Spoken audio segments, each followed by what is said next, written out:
Welcome to the place where we learn about and learn from the leaders in our field who are powering human creativity. I am Aaron Dworkin, and this is Arts Engines.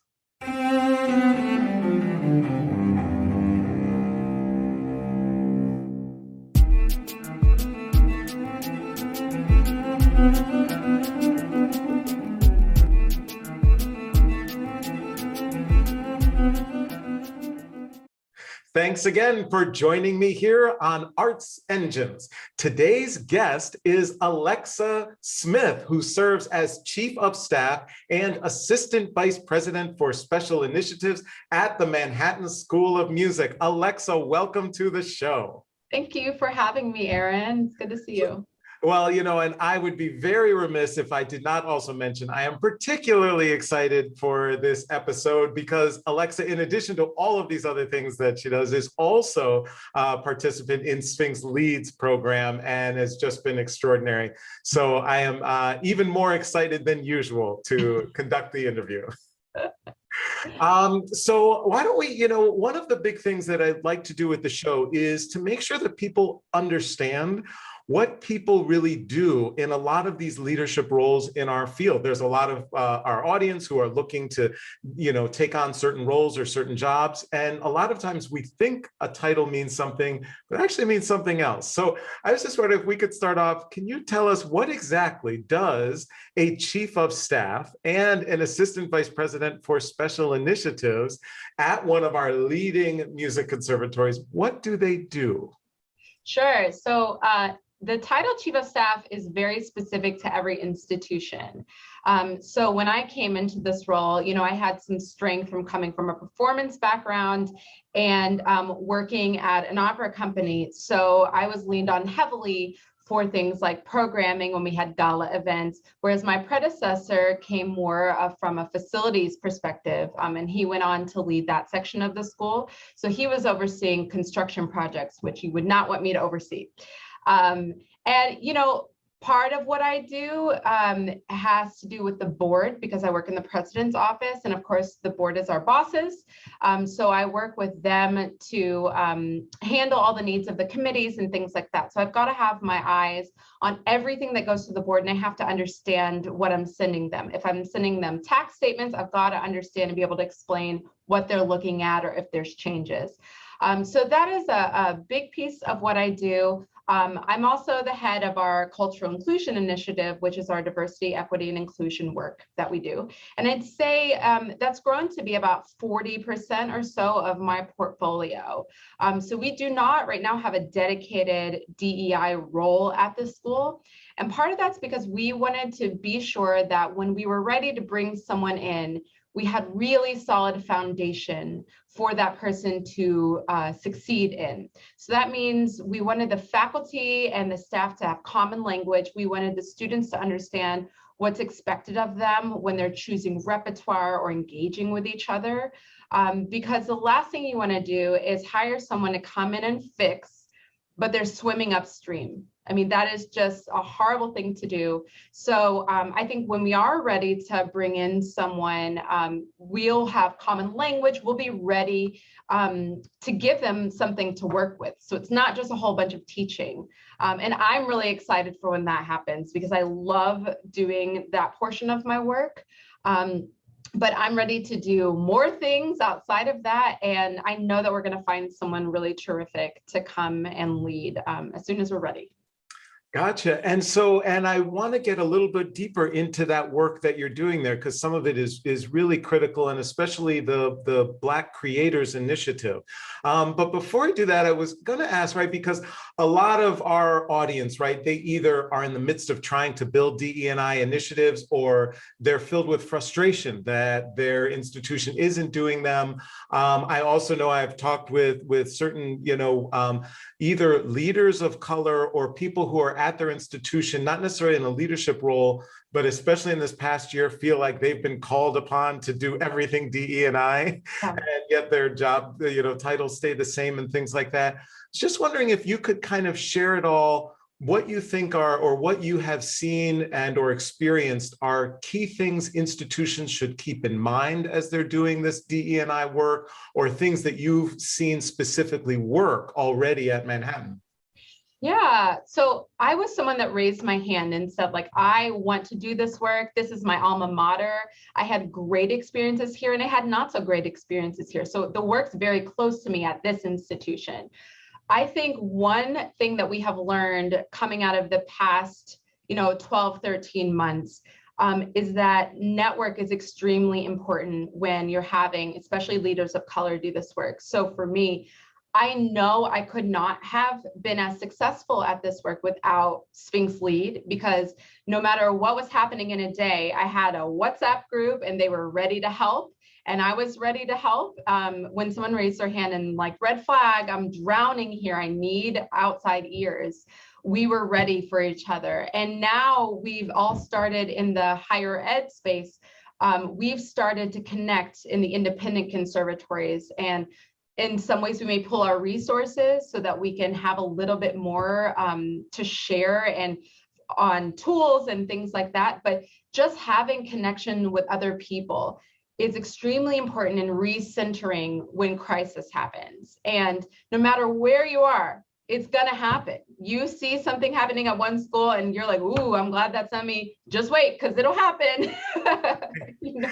Totally, totally. I love that you brought that up about that, because it's so true. This power of having a network, and a network of shared experience and shared challenges. Any ideas for, say there's someone who's doing this work at an institution and there isn't that immediate cohort right there, or haven't had the opportunity to go through, or participate in something like Sphinx Lead. Any suggestions on how they can find those cohorts, the people that they would like to connect with as they do this work? Yeah, I think one thing that most people have is an alma mater. So for example, I've started connecting more with my undergrad, which is Roosevelt University, and being involved and seeing what resources they have there, because schools want alums to participate. They want to engage with them, and they often have a lot of people that you can just email. Their emails are right there. The other thing a lot of people do when they're just starting to get into that space, and especially with all the virtual activity, is going to conferences or things that are online that you can sign up for that typically are pretty inexpensive. And there's always a list of people that you can contact. And as I've done more and more of that, people reach out to me, and I thought, like, wow, permission to be brave. Like, everyone should be doing that. Just saying like, hey, I love that you said this. Do you have any suggestions about that? We're now used to that way of connecting, where you don't have to travel to a conference and wait in line to see someone and greet them and pass the card. It's actually much more easy to connect this way. So I hope some of that sticks around. Yeah, awesome. Well, these are great ideas, and definitely a great resource, I think, for so many people who might be watching. So I wanted to just talk briefly a little bit deeper about this work you're doing at Manhattan. And so there's the initiative called the Black Creators Initiative. Could you share what that is? Because I think there would be some of our, other organizations, and especially, music schools out there that might want to, follow in the similar footsteps. Yeah, so before last summer, when everyone's putting out their statements following George Floyd's murder, for me, that wasn't nearly enough of an action item. And I'm very lucky that I'm at an institution where not only do I have access to the president of the school, but he in fact listens to me, which is great. And we had a lot of, late night weekend conversations about what can we do. It needs to be bold, and it needs to challenge everyone. And we're a school. So if we're not engaged in challenging our students and our faculty, like, what are we doing? So we decided that although normally we have about 800 performances, and we knew we would have fewer, and a lot of them would be digital, we wanted every single performance that happened at the school this year to include a Black creator. And we use the word creator to be broad, to say it could be, if you're in musical theater, it could be a choreographer, it could be a director in the opera program, it could be a dramaturg, certainly costumers and hair and makeup, all a part of what happens on stage, because every part of it beyond composer is really critical to what art we get. So we didn't want it to be limited to composers. However, what ended up happening was, of course, a big boom in discovering composers. And that was really beautiful. And what was the most gratifying for me was seeing the faculty grow, because I would have meetings and faculty be like, oh, do you know this piece? I'm going to send it to you right now. And they had this spark that was so wonderful to watch. And even they've come to me now, like, is there funds for me to commission some etudes by a Black composer or an Asian composer? And I think expanding what they understand to be possible for themselves was really, really, really important. And we also made it so that it was folks from the African diaspora. So it wasn't limited to African Americans.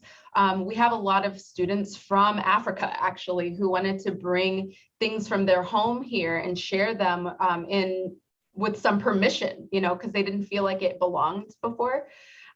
So top to bottom, it was great. We're still working on what's next for that and what might be the requirements going forward, but there's certainly no going back. I can tell you that. Awesome, awesome. So, you know, this is extraordinary work. Unfortunately, we're just about out of time, but I'm curious, right, doing this work and these leadership roles that you have had and that you currently occupy, there's got to be tough days. There's got to be some days where things are not going smooth, or maybe there's pushback to some of this work that you're doing. On those days, what do you draw upon? Where do you find either the inspiration or strength to tackle those toughest challenges or when the toughest days happen? You know, I try and give myself a break because it is hard work. And I am very privileged through Sphinx to work with Deborah Rutter as a mentor. Deborah's are always in my head. And, you know, she gave me some really great advice about doing the balancing act of life, which is about doing only a couple things really well in a day. And it's okay if today you didn't give your family enough time, and it's okay in the day of work isn't going well and you go home and treat yourself to a good meal and you don't look at your email for a couple hours, or it's okay if you need to go in late to work and get in a run in the park because that's what your head needs that day. It's very hard for us to give ourselves that permission. And I'm still working on it. It's a day-to-day thing. But I have learned that in the past year that the sky's not going to fall if I take a break for myself. And I think it's another thing the Sphinx leaders we try and give to each other is, you know, accolades and congratulations for even the bad days, you know, and you're doing great, and all of that really helps. So.